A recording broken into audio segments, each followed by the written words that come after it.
The Justice Department's Inspector General found that former Federal Bureau of Investigation Director James Comey violated the agency's policies when he shared memos about his interactions with President Trump with others, according to the report that was released today. So you remember this, right? This is James Comey, Mr. Higher Loyalty, Mr. I'm better than everybody else, this sanctimonious. This is the guy who said to the, I guess it was the House Judiciary Committee, he said, just remember, we're not weasels. This weasel got fired by Donald Trump. Donald Trump has the power to fire the FBI director, right? This is an executive branch decision. He can do it. If he doesn't like James Comey's tie, he can fire him. That's a zero scandal. Ain't obstruction of justice. It's just, I don't like your tie. Get out, pal. That's what he did. He fired him in a very embarrassing way. You know, Donald Trump, he's not Mr. Tact. He's not Mr. Tact. I can't remember what it was. It was like Comey was actually in public somewhere when the news came out that he had been fired without anybody telling him.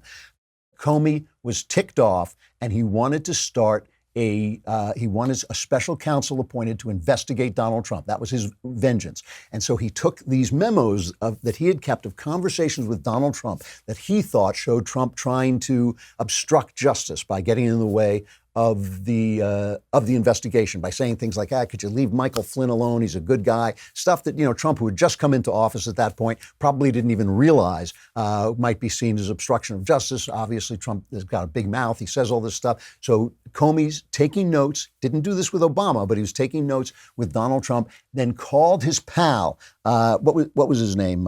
This is a guy, I guess, who was later said he was his lawyer.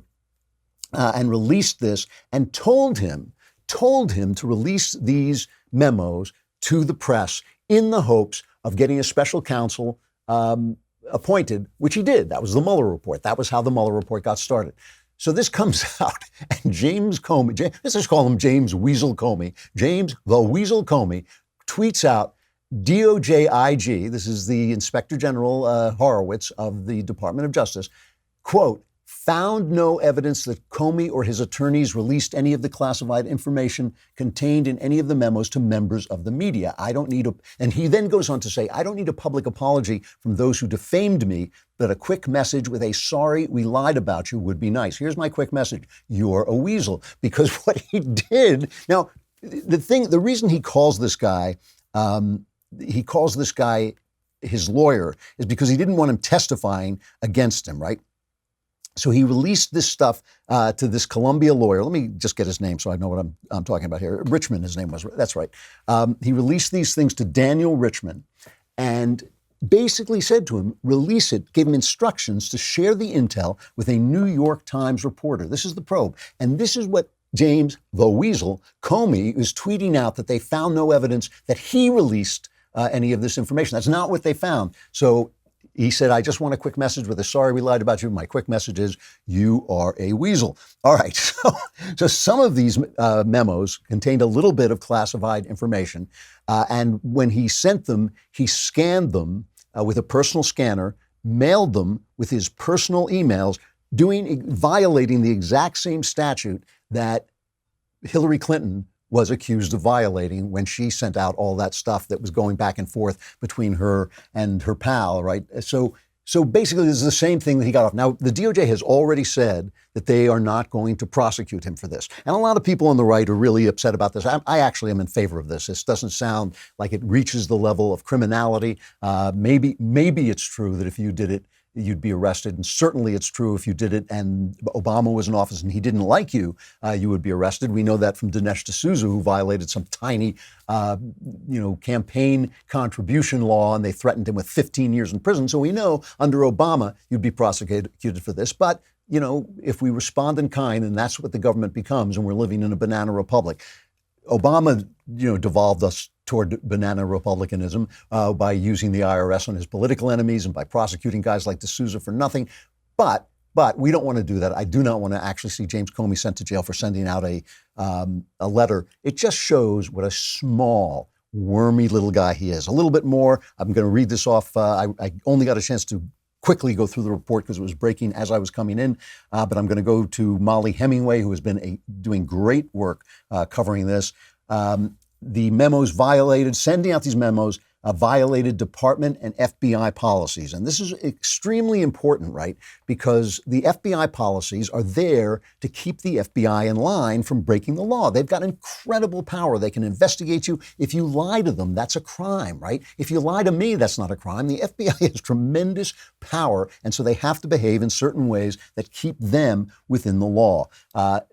The IG said that when Comey labeled these documents personal or private, that didn't alter the fact that they were official documents, that they were used in transaction of public business, and so they were covered by this policy. He violated FBI policies and the requirements of his FBI employment agreement when he sent the copy of Memo 4 to Richmond with instructions to provide the contents to a reporter.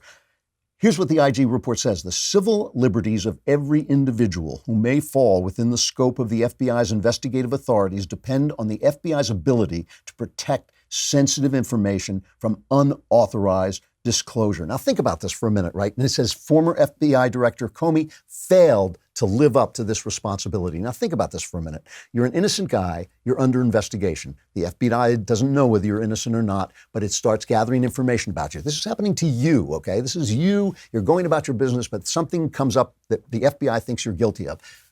So they start finding information. Oh, maybe they find out you're cheating on your wife. Maybe they find out you're doing something else, but you're innocent of the crime they're investigating. If they want to get you and start releasing this information to the press, right, they have become a lawless operation. In order to wield the kind of power they have, their investigation has to remain secret until it becomes clear that they can indict you, that you are going to be indicted for a crime. Comey, to get back at Donald Trump, to get back at him, broke that rule and released this stuff. It's really ugly, and the IG says Comey set a dangerous example for the over 35,000 current FBI employees. Comey set a dangerous example for the over 35,000 current FBI employees and the many thousands more former FBI employees who similarly have access to or knowledge of non-public information. Every one of these 35,000 people has an opinion. Every single one of them, every single one of these current FBI employees and all the thousands of former FBI employees has an opinion about who's a good guy and who's a bad guy. They can't just start releasing information. The IG goes on to say, in a country built on the rule of law, it is of utmost importance that all FBI employees adhere to department and FBI policies. In other words, they're really giving it to this guy. This is a beatdown, okay? This is slapping this guy around. I noticed the Wall Street Journal is kind of playing this down in their release. This is a beatdown. This is taking this guy out to the woodshed and smacking him around. Comey's own staff, when they were interviewed by the IG, they used words like surprised, stunned, shocked, and disappointment to describe their reactions to learning what James Comey, Barack Obama's FBI director, had done. I hope you enjoyed that clip from The Andrew Klavan Show. If you did, go ahead and hit the subscribe button so you stay up to date on all our future content.